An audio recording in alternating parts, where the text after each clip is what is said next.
Happy birthday, Leo. Those of you born this month, happy birthday. Welcome to your August 2021 astrological forecast. The sun is still in your sign. Yahoo! Up until, let's see, here's the 21st. Mercury's still in your sign up until the 10th, and there's a new moon in Leo on the 8th. So all of this stuff is happening in your first house, so you're still really out there. Okay, you're still beaming and getting an awful lot of attention, and it's not just because it's your birthday, it's because the sun is in your first house. So you're beaming. People are like, they can't help but notice you.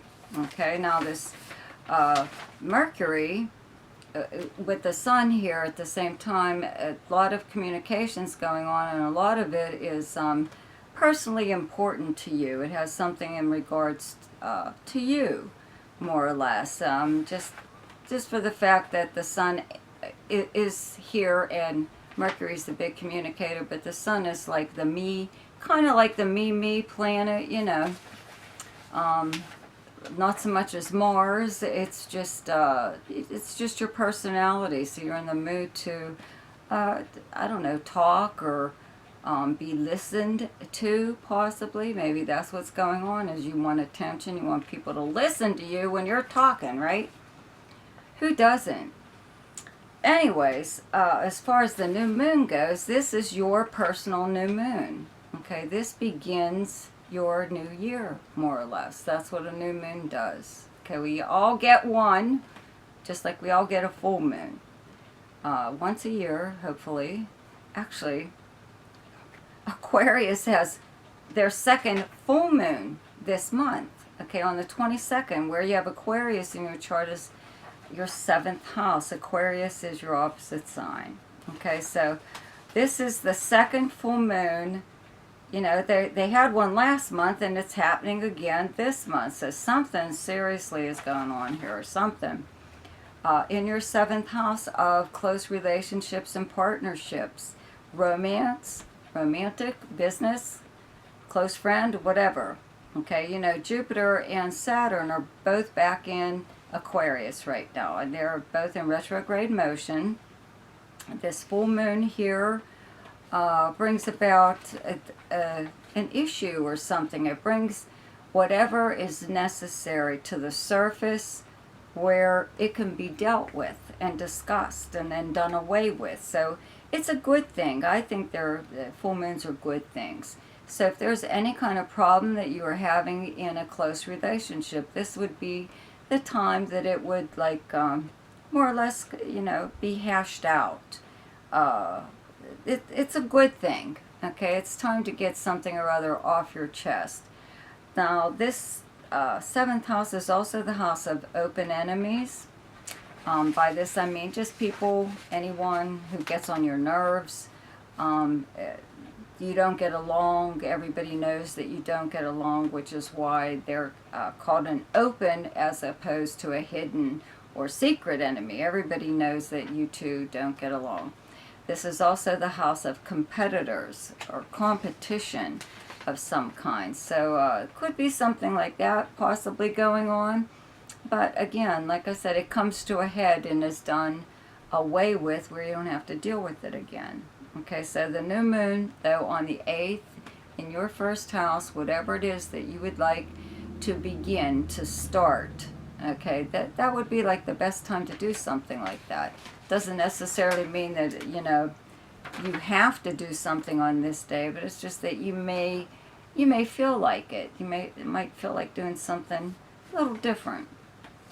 Now, the sun moves into Virgo on the 22nd. Mercury moves into Virgo on the 11th. Mars is here all month, okay? And Venus is in Virgo up until the 15th. And where you have Virgo in your chart is your second house of how you earn your money. It's things that you own that are valuable too, okay? This is, having Mars here does make you really, really want to increase your income in some way or other. It could be through a side job, or something that you do personally on your own, that maybe it's only something that you know how to do. It's a talent or other that not too many people have, or if they do, you all do it differently, and yours is done in a specific or certain way that makes you stand out a little bit more than other people. So someone could like want to hire you for whatever it is. You could even be creating something or have created something that is sellable. So something like that. You could just be increasing your income through your normal everyday job, or adding extra income for a side job that you do that you more than likely would like to be your main source of income.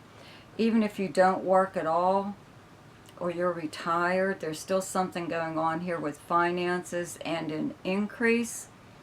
In your 8th house, where you have the sign of Pisces, the planet Neptune is transiting. Your 8th house is directly across from your 2nd house. Both of these are money houses.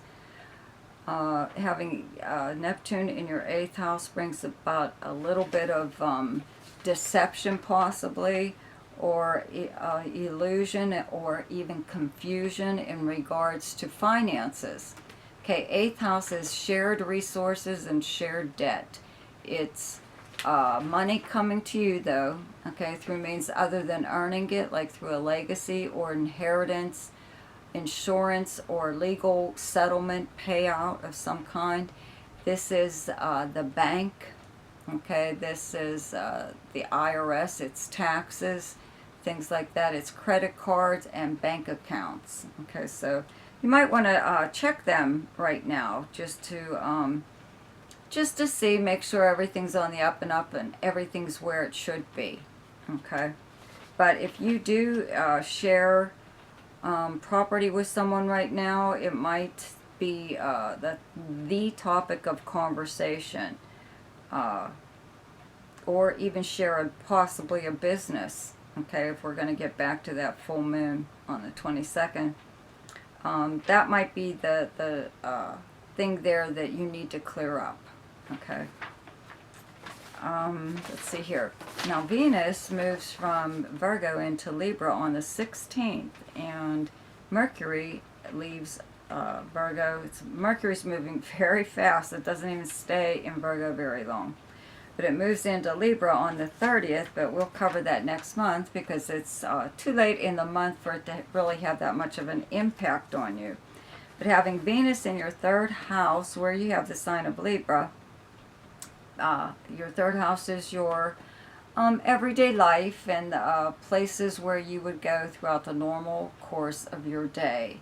And maybe the people that you would encounter there, like your neighbors or any store or whatever that you could possibly stop in, or wherever you would normally go. It makes your everyday life a little bit more pleasant. This is also the house of communications and regular postal mail and email and telephone calls and all kinds of stuff. So when Mercury moves here especially, you'll see an increase in all of those areas. But for now, you may just have like a lot more contact with. This is also the house of your siblings or your cousins, or even people that you used to go to like grade school with, or school before high school, let's put it that way.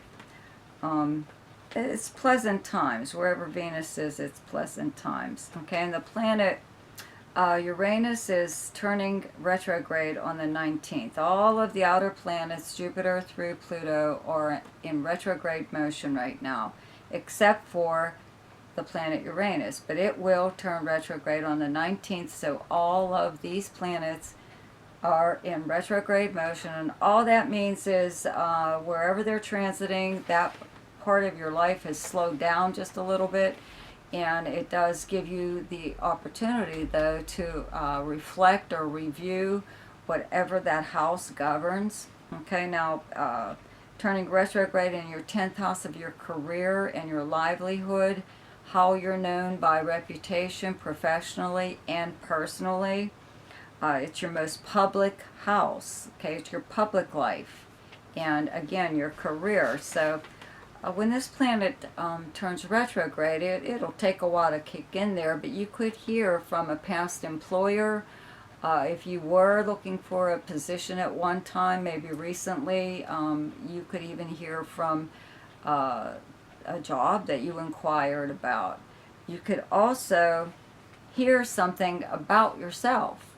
Hear something or read something. This could even be on like social media or something like that about yourself that you missed the first time it went around. If there is any like inconsistencies or discrepancies even in your life, what was said about your life or whatever happened during this or that time or encounter, or somebody could be telling a funny story about something that happened with you and all your friends, and maybe it's not accurate. So this would be a time where maybe you might come across something like that that you would like to correct, that's all.